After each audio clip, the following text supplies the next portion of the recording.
So it's about a month since I made a video about the mental health situation in the UK, and it's now been 3.5 months since I've been helping a friend, trying to help him with his mental health, with his physical health, with his family situation, with housing, with finances, so the whole spectrum. But I won't go into the whole history because you will be able to see at the end of this video there will be a little tag which you can click, which brings you to my video where I explain all the downfalls that we've experienced. But since then we've had various communications, and we've been to the hospital because there's a spine injury, but the consultant has basically reached his knowledge, so he doesn't know why the pain is so persistent.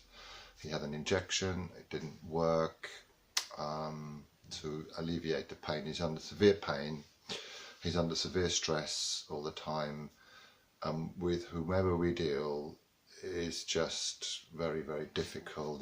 You phone up the mental health team, the person isn't there that you want to speak to, and they're promised to call back within the next 1.5 days. They don't call back. So it is very, very hard. You ask for things to be put forward, you're ignored. Nobody seems to really be interested in doing some therapeutic help, which I think is required, because there's clear childhood trauma, there's clear trauma from marriage.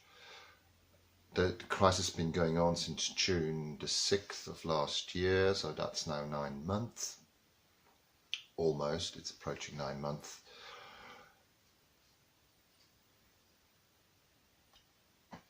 So last week we went to see a psychiatrist, and she was very, very nervous because I was there as an advocate, and probably normally they'd only have one person to deal with. But I take it they're under a lot of stress. She said she'd written his notes extensively, but the kind of suggestions she made, I don't think they were helpful. There weren't long-term things that she suggested we meet in another 4 months. He hadn't seen her for 4 years.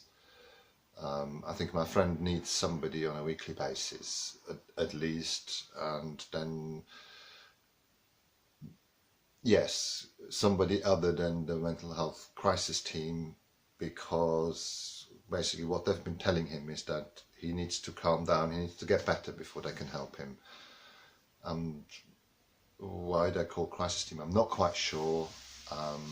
I know he's not the most easy man sometimes to deal with, but you could start by just listening.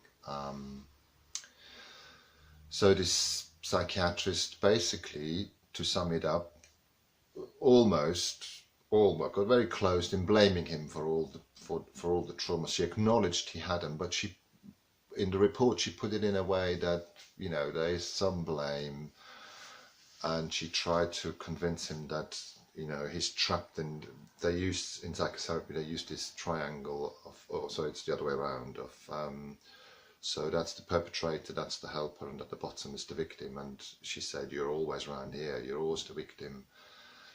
But how is that going to help him? I don't understand. She said, get out of that. Yes, but I need help getting out of that, so please help me. It's no good if you say, let's meet in 4 months' time and see whether you're better. So then, from my last video, a very good friend of mine, she shared it amongst mental health professionals, and then somebody in Slough, who's a director, clinical director, then got in touch with somebody locally here, the head of the community mental health team. And it's at the moment we haven't met. We were supposed to meet on Wednesday, but that wasn't possible because she had an emergency. That's fine. So we said we'd meet today at 12 o'clock. A friend of mine cycled all the way from Reading. Actually, he took the train and cycled. So there was 3 of us waiting here, and so we phoned him up when she was 10 minutes late. We phoned up her office and they said, oh, she's on her way. And then half an hour later, I phoned again. And she had already gone back to the office. And then she said on the phone that she was at number 4 and not 41. I mean, she did have the address, but obviously she is stressed. She's doing too many things. They're underfunded. I understand all those things. And then I said, well, why didn't you call? And she said, well, I forgot my phone. I forgot your phone number at work.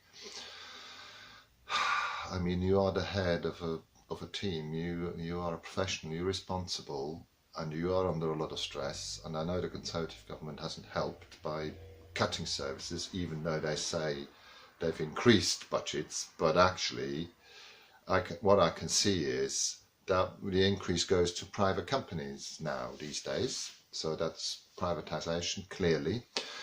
But that doesn't help us at all. We've still tried to find one person who can just help him do the job that I'm doing as an amateur. That person can do the job as a professional. So basically, this head of the mental health community team was meant to meet us to see how she can help, because we have met some nice mental health nurses, but we've also met some quite nasty mental health nurses. So that hasn't been helpful. Everything is dragged out. Nobody takes responsibility. And yes, it is a very dire situation. But no doubt we hope to meet her next Wednesday, and I will hopefully have better news then. But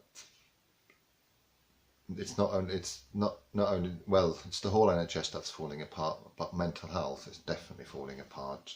And I think the level of competency is quite low, what I've experienced. I'm yet to be convinced, but watch this space. And if you want to know the whole history of me helping my friend, you can, at the end of the video down here, it will have a little tag, and you can click that, and then it gets you to that video.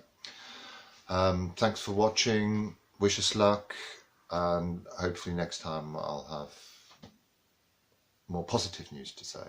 Thank you.